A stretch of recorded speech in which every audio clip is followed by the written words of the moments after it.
ربیع الاول شریف نبی علیہ السلام کی ولادت و شہادت کا مہینہ ہے. تو نبی علیہ السلام کی شان اور عظمت اور آپ کی شوکت تو اللہ نے قرآن میں بے شمار جگہ پہ بیان فرمائی ہے. حدیث میں بھی نبی علیہ السلام کی عظمت اور شان و شوکت اور آپ کی رفعت کو بیان کیا گیا. دعا ہے اللہ رب العزت ہم سب کو نبی علیہ السلام کی سچی و غلامی عطا فرمائے. عزیزان محترم، قرآن مقدس کی آیت کریمہ پڑھنے کا شرف حاصل کیا ہے جس میں اللہ تبارک و تعالیٰ ارشاد فرماتا ہے وما ارسلناک الا رحمۃ للعالمین. اے محبوب، ہم نے آپ کو تمام جہانوں کے لیے رحمت بنا کر بھیجا. دوستو، کائنات میں جہاں تک اللہ کی نورانیت ہے اور جہاں تک اللہ کی رحمت ہے تو دوستو یہ کہنا بیجا نہیں ہوگا کہ اللہ کے نور سے، حضور پاک صلی اللہ علیہ وسلم کے نور سے کائنات کو منور کیا گیا اور اللہ کی رحمت سے حضور کو رحمت عطا فرمائی گئی اور پھر کائنات کو حضور کی وجہ سے رحمت میسر ہوئی. تو رحمت ایک ایسا وسیع مفہوم ہے. رحمت کا معنی مہربانی ہے. تو تمام جہانوں پر جتنی ایک دوسرے سے محبت، پیار، مہربانیاں جو بانٹی جا رہی ہیں ماں باپ کی اولاد کے ساتھ اور اولاد کی ماں باپ کے ساتھ، اسی طرح بہن بھائیوں کی محبت ہے اور اس میں رحمت ہے، مہربانی ہے. اسی طرح دیگر رشتہ داروں کی، دوستوں کی آپس میں جو مہربانی اور رحمت ہے، یہ تمام مہربانیاں رسول اللہ صلی اللہ علیہ وسلم کی رحمت ہو سکتی ہے. اگر آپ کو قرآن مقدس کی آیت سے مثال دوں تو یہ بات بالکل واضح ہو جائے گی کہ اللہ نبی پاک علیہ السلام کی ذات کی وجہ سے کافروں پر بھی عذاب نازل نہیں کرتا. مکہ شریف کے پاس کافروں نے تانا دیا تھا نبی پاک علیہ السلام کو کہ ہم آپ کی گستاخیاں کرتے ہیں، نافرمانیاں کرتے ہیں، آپ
چیز کو بیان کیا گیا ہے کہ عروہ بن مسعود رئیس مکہ یعنی کفار مکہ کا سردار، قریش مکہ کا سردار تھا۔ بخاری شریف میں یہ بات موجود ہے، لوگ بخاری پڑھاتے ہیں مگر نبی کا ادب نہیں سکھاتے۔ صحیفہ جو بھی ہو قرآن ہو نہیں سکتا، منافق کو کبھی احساس نیما ہو نہیں سکتا، نہ ہو تعظیم جس کے دل میں سرکار کو عالم کی عبادت اللہ کرے مسلمان ہو نہیں سکتا۔ جتنی مرضی بخاری پڑھ لیں، جس چیز کا بیان ہے، اس چیز کا بیان ہے، اس چیز کا بیان ہے، جہاں حضور کی تعظیم نہیں تو کچھ بھی نہیں۔ قرآن میں اللہ تعالیٰ ارشاد فرماتا ہے کہ لِتُؤْمِنُوا بِاللَّهِ وَرَسُولِهِ وَتُعَزِّرُوهُ وَتُوَقِّرُوهُ وَتُسَبِّحُوهُ بُكْرَةً وَأَصِيلًا۔ سورۃ فتح میں ہم ہماری کمی کوتاہی یہ ہے کہ ہم لوگوں کی زبان کا عبادت کرتے ہیں، قرآن نہیں پڑھتے، لوگوں کی بات مانتے ہیں کہ لوگ بخاری شریف کا حوالہ دے رہے ہیں، تو قرآن پڑھ کر دیکھیے تو سب سے پہلے اللہ بتاتا ہی نہیں ہے کہ تمہاری عبادت بعد میں ہے، نبی کی تعظیم پہلے۔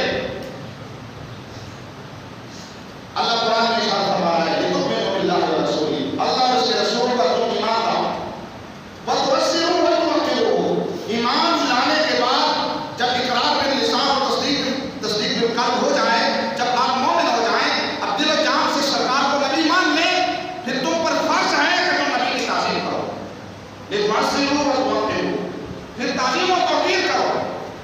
تو دوستو اللہ پہلی چیز یہ بتا رہا ہے کہ تم مومن ہو جاؤ، ایمان شرط ہے، کیونکہ مومن ہی نبی کے غلام بن سکتا ہے۔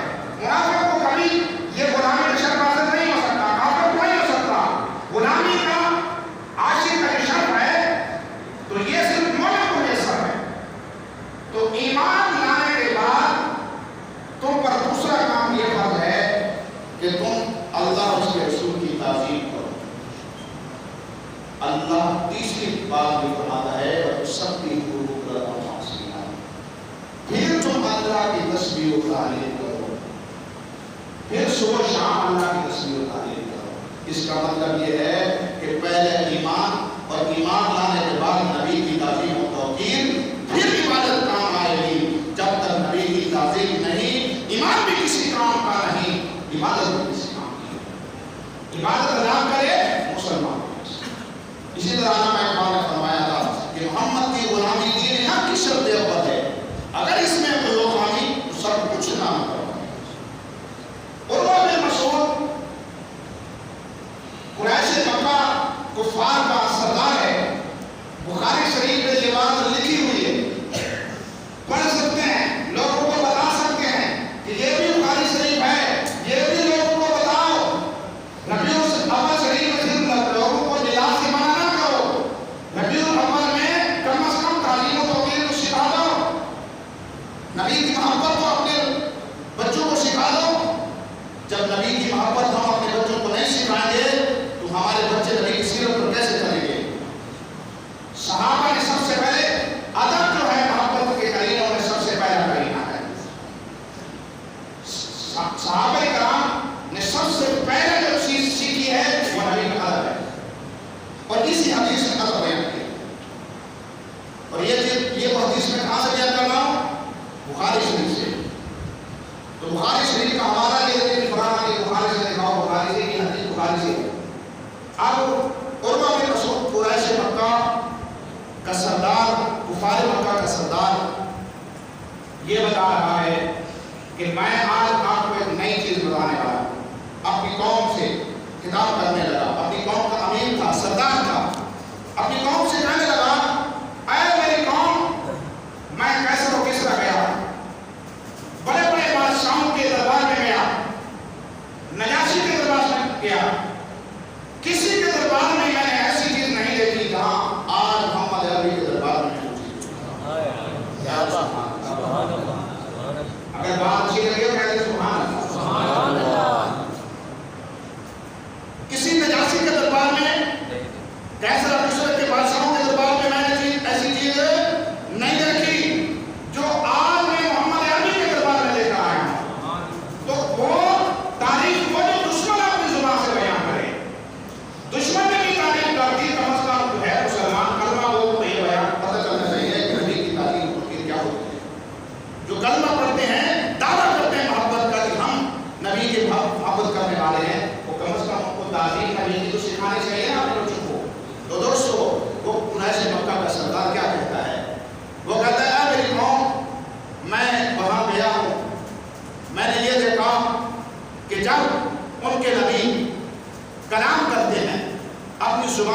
عورت سے کلام کرتے ہیں تو اس وقت جو سامنے ان کے صحابہ ہیں وہ اپنی نگاہیں پست کر لیتے ہیں، وہ اپنی نگاہیں پست کر لیتے ہیں، اور پھر جب وہ حکم دیتے ہیں تو ہر بندہ حکم کی طرف دوڑ پڑتا ہے، ہر صحابی حکم کی تکمیل کے لیے دوڑ پڑتا ہے، اور پھر جب وہ اپنا گال مبارک دھوپ مبارک وہاں پہ دان زمین پر ڈالنے لگتے ہیں تو صحابہ اس دھوپ کو زمین پر نہیں گرنے دیتے، اپنے ہاتھوں پر لے لیتے، اپنے ہاتھوں پر لے کے زمین پر نہیں گراتے بلکہ اپنے چہروں پر مل لیتے ہیں، اپنے چہروں پر تبرک کے طور پر مل لیتے ہیں، اور پھر میں کیا دیکھتا ہوں کہ جب وہ زمین پر قدم رکھتے ہیں، جب وہ زمین پر قدم رکھتے ہیں تو ان کے صحابہ زمین کی خاک کو تبرک سمجھ کر وہ اپنے منہ پر مل لیتے ہیں، اور پھر میں کیا دیکھتا ہوں جب وہ وضو فرماتے ہیں، جب وہ وضو فرماتے ہیں تو وضو کے ہر ایک پانی کے قطرے کو زمین پر نہیں گرنے دیتے، زمین پر نہیں گرنے دیتے، جھرمٹ میں لے لیتے ہیں۔ ہر صحابی کی دوڑ ہوتی ہے کہ سب سے پہلے حضور کے وضو کا پانی میں اپنے ہتھیلی پر لوں، وہ حضور کے وضو کا پانی اپنی ہتھیلی پر لے لیتے ہیں، وہ اپنے منہ پر مل لیتے ہیں، اپنے بدن پر مل لیتے ہیں، جس کو نہیں ملتا وہ ایک دوسرے سے ہاتھ مسل کر تبرک حاصل کرتے ہیں۔ اے میری قوم ہوشیار ہو جاؤ، جن کے صحابہ ان کے وضو کا پانی زمین پر نہیں گرنے دیتے، وہ ان کے خون کا قطرہ کیسے زمین پر گرنے دیتے؟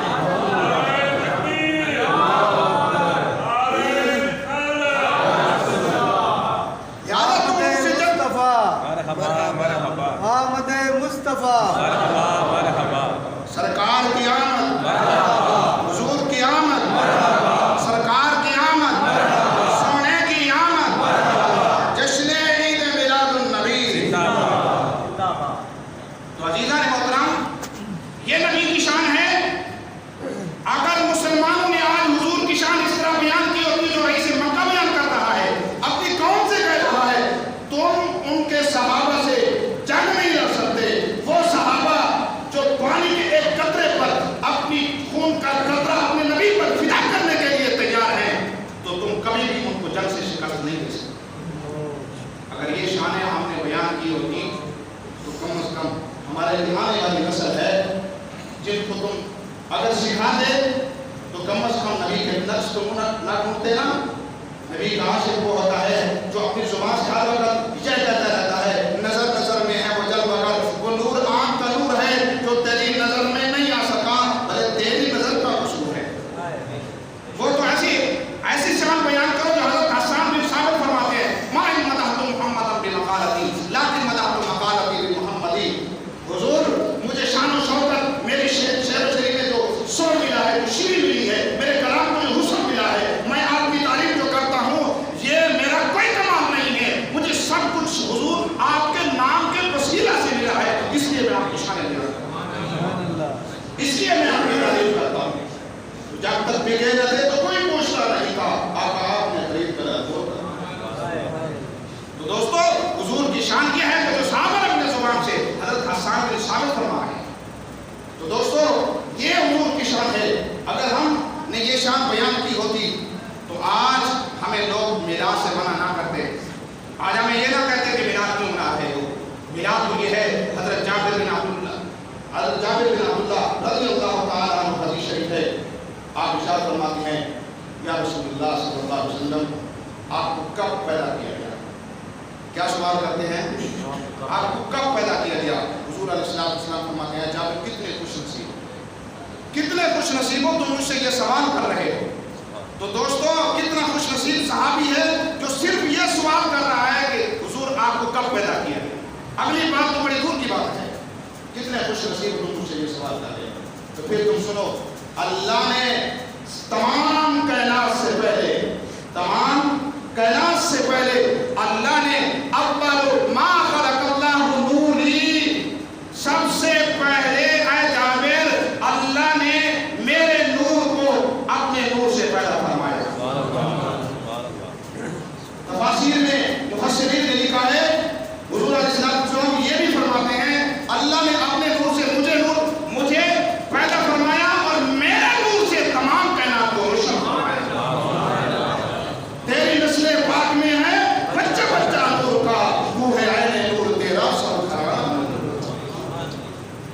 کمال حسن حضور ہے کہ گمان نفس جہاں نہیں.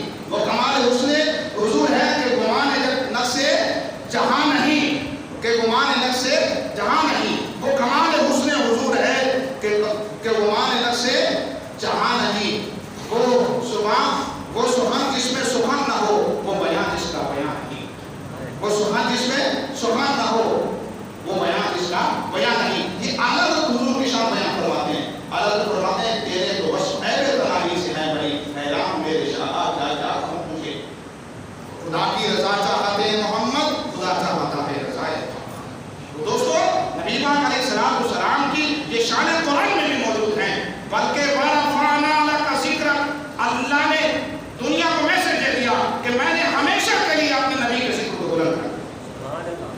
ہمیشہ کے لیے علماء نے لکھا ہے کہ یہ ورفعنا لک ذکرک جو اللہ نے ہمیشہ کے لیے ذکر بلند کیا ہے، وہ ذکر کس طرح بلند کیا؟ اللہ قرآن میں ارشاد فرماتا ہے ان اللہ وملائکتہ یصلون علی النبی یا ایھا الذین آمنوا صلوا علیہ وسلموا تسلیما. اللهم صل علی سیدنا و مولانا محمد وبارک وسلم علیہ. دوستو قرآن میں کہیں بھی اللہ نے اپنے اوپر کسی چیز کا ذمہ نہیں لیا، کیونکہ اللہ پر کوئی عبادت جو ہے اللہ پر لازم نہیں ہے، اللہ پر کوئی کام لازم نہیں ہے، کیونکہ وہ خالق ہے، وہ مالک ہے، وہ ہر چیز کا حکم دینے والا ہے، وہ محکوم نہیں ہے، وہ حکم دینے والا ہے، وہ سب سے بڑا حاکم ہے. ہم اس کی مخلوق ہیں، وہ خالق ہے، ہم مخلوق ہیں. وہ سب سے بالاتر ہے، تمام بادشاہوں کا بادشاہ ہے، سب چیز کا حکم دینے والا وہی ہے، اس پر کوئی چیز لازم نہیں ہے. بس اس کو قرآن میں صرف ایک ہی چیز کا ذکر ہے، اللہ صرف ایک ہی چیز کرتا ہے، وہ ہے اپنے محبوب کا ذکر. بس مختصر درس میں یہ بتا رہا ہوں کہ اللہ اپنے محبوب کا ذکر خود کرتا ہے، وہ درود کی صورت میں کرتا ہے. ان اللہ وملائکتہ یصلون علی النبی، اللہ اور اس کے فرشتے اپنے نبی پر درود بھیجتے ہیں. اللہ اپنی شان کے لائق درود بھیجتا ہے، فرشتے اپنی شان کے لائق درود بھیجتے ہیں. ایمان والو جب اللہ بھی یہ کام کرتا ہے، اس کے فرشتے بھی یہ کام کرتے ہیں، تو تم پر بھی لازم ہے تم بھی اپنے نبی پر درود. تو درود کی شکل میں قیامت تک فرشتوں کی ایک جماعت ہے حضور پر درود بھیجنے کے لیے. گنبد خضرا میں ہاتھ ہے، وہ قیامت تک دوبارہ نہیں آئے. درود بھیجنے کے لیے فرشتوں کی ڈپٹی لگائی گئی ہے، وہ ہمارا وقت وہاں پہ اترتے ہیں اور حضور پر درود بھیجتے ہیں. اللہ اپنی شان کے لیے درود بھیجتا ہے. محمد تم کتنے خوش نصیب ہو، اللہ نے اپنی سنتوں میں دے دی ہے کہ تم بھی یہ سنت ادا کرو جو اللہ اپنی سنت ادا کرتے ہیں. تو اللہ کی سنت کیا ہے؟ اللہ اپنے شان کے لیے اپنے محبوب پر درود بھیجتا ہے. وہ اللہ اپنے محبوب کا ذکر بلند کرتا ہے. اللہ نے آپ کے ذکر کو بلند کیا، آپ کی رفعت کو بلند کیا، آپ کی شوکت کو بلند کیا، آپ کی عظمت کو بلند کیا. دوستو نبی پاک علیہ السلام کی شان قرآن میں بھی آیا ہے، حدیث میں بھی آیا ہے. تو دوستو صحابہ کرام نے سب سے پہلے جو چیز سیکھی ہے نبی پاک علیہ السلام کے بعد وہ ادب ہے. تو اس ماہ مبارک کی وساطت سے نبی پاک علیہ السلام کی سیرت اپنی اولاد کو سکھاؤ. نبی پاک علیہ السلام کی تعظیم و توقیر جو قرآن نے بیان کی ہے کہ جب مومن ہو جاؤ، مومن ہونے کے بعد تمہاری عبادت تبھی کام آئے گی جب حضور کی تعظیم کرنا سیکھو. جب تک تم حضور کی تعظیم کرنا نہیں سیکھو گے تو تمہاری عبادت بھی کسی کام نہیں. کہ جس کی وجہ سے حضور خود فرماتے ہیں اور اللہ خود فرماتا ہے حدیث قدسی میں کہ کائنات کا مقصود دین حضور ہے. بات ختم ہو گئی، سب کچھ ہے حضور کی وجہ سے.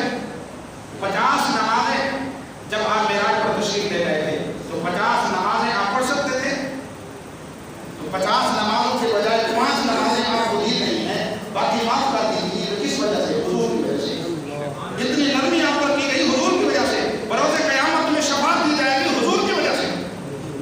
آج مومن حضور کے بارے میں بات کرے اسے شرم آنی چاہیے. یہ سب کچھ ہمیں سرکار کی وجہ سے ملا. اور پھر ہم سرکار کے بارے میں یہ بات کرتے ہیں سرکار کو فلاں چیز ہے، فلاں چیز کو یوں تلاش کرتے رہتے ہیں، نفس تلاش کرتے رہتے ہیں. حضور کی شانیں ہم نے بیان کی ہوتی، اپنے اولاد کو محبت رسول سکھائی ہوتی، تو یہ منافق کے یہ دن ہمیں دیکھنے کو یہ پھر قواریت کبھی بھی نہ ہے. اس لیے ہم ان چیز کو بھول چکے ہیں. آج ہم آج کریں حضور کے صحابہ کی سیرت ہم اپنی نسل کو سکھائیں گے. صحابہ نے کیا سیکھا؟ ادب سیکھا ہے. صحابہ نے کیا سیکھا؟ تعلیم سیکھی ہے. پھر عبادت کی ہے.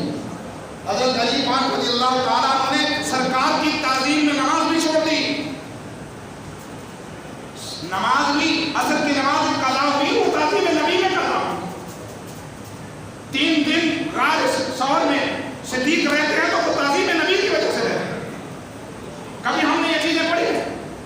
بخاری شریف میں یہ بات موجود ہے. ابو بکر نماز پڑھا رہے ہیں, سرکار تشریف لاتے ہیں, ابو بکر مصلی چھوڑ دیتے, حضور فرماتے ہیں کھڑے ہو جائے صدیق, وہ صدیق پھر پیچھے آ جاتا ہے. یہ تعظیم نبی ہے نماز میں. اور پھر سرکار نماز مکمل کرتے ہیں. حدیث پاک ہے, یہ جو میں مفہوم عرض کر رہا ہوں یہ حدیث پاک کا مفہوم ہے. حضور فرماتے ہیں صدیق تم کس لیے پیچھے آئے؟ جب میں نے کہا, فرمایا یا رسول اللہ ابو قحافہ کے بیٹے کی کیا مچال ہے, جہاں حضور آ گئے سب کچھ ختم ہو گیا. جب حضور آ گئے تو ہمارے جرت کیا ہے کہ ہم مصلی پر کھڑے ہو جائیں. جب حضور آ گئے سب باتیں ختم ہو گئی. کوئی مشن نہ بولا کہ چپ کر میں جائے جانے کو بولا. بخاری شریف میں یہ بات موجود ہے. حضور پاک صلی اللہ علیہ وسلم جب نماز پڑھتے تھے تو صحابہ حضور پاک صلی اللہ علیہ وسلم کی نماز میں دیکھ کر زیارت کرتے تھے. جبکہ کسی طرف نماز میں دیکھنا منع ہے. اگر آپ کسی طرف دیکھیں گے نماز میں نظر اٹھا کر آپ کی نماز بھول گئے. جب آپ کی جہت تبدیل ہو جائے, جب آپ ایسے اٹھا کر دیکھیں گے تو جہت تبدیل ہو جائے گی. جبکہ ہماری جہت ہے کہ قبلہ رخ ہونی چاہیے. ہمارے جسم کا قبلہ رخ ہونا شرط ہے. اگر ہماری جہت پھر گئی تو ہماری نماز ٹوٹ جائے گی. صحابہ حضور کی زیارت کرتے رہتے تھے. حدیث میں کہیں بھی موجود نہیں ہے کہ حضور نے فرمایا ہماری نماز ٹوٹ گئی.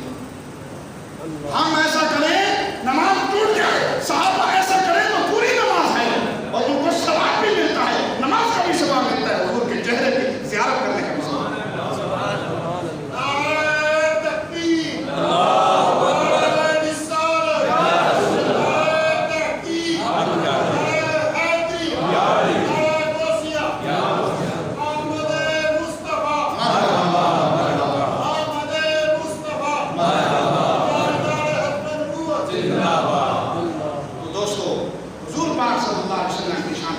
جس طرح تعظیم صحابہ نے کی, جس طرح ادب صحابہ نے کیا, آج ہم نے اپنی نسل کو یہ چیز لازمی پڑھائیں, یہ چیز لازمی سکھائیں کہ سب سے پہلی چیز جو ہے عبادت میں, آپ کی سیرت میں نبی کا ادب ہے, نبی کی تعظیم ہے, بعد میں عبادت ہے. اگر تعظیم اور توقیر میں ادب میں کمی آ گئی تو قبر بھی ہمیں جگہ نہیں دے گی, نمازیں ہماری کسی کام کی نہیں. جب حدیث میں یہ بات سامنے رکھیے حضور کی تعظیم ہی سب کچھ ہے, حضور کی تعظیم کے بغیر عبادت بھی نہیں ہے, حضور کی تعظیم ہی عبادت ہے. جب حدیث میں نے آپ کے سامنے بیان کی ہے صحابہ کی نماز حضور کی زیارت میں نہیں ٹوٹی, حدیث میں یہ بات ذکر ہے جب کہ حضور کی زیارت نماز میں کی گئی تو ان کے نماز نہیں ٹوٹی. اس کا مطلب یہ ہے کہ نماز بھی عبادت ہے, حضور کی زیارت کرنا بھی عبادت ہے. دوستو جب یہ حدیث یہ سلیقہ سکھاتی ہے, قرآن ہمیں یہ سلیقہ سکھاتا ہے کہ سب سے پہلے نبی کا ادب سیکھو, نبی کی تعظیم سیکھو, پھر عبادت کرو تو مزے کچھ ہوگا. تو دوستو اللہ ہمیں ہماری نسلوں کو نبی پاک علیہ السلام کی بے پناہ محبت عطا فرمائے, ہمارے دلوں کو عشق رسول میں اللہ مزین فرمائے, ہمارے نسلوں کے دلوں میں مزین فرمائے.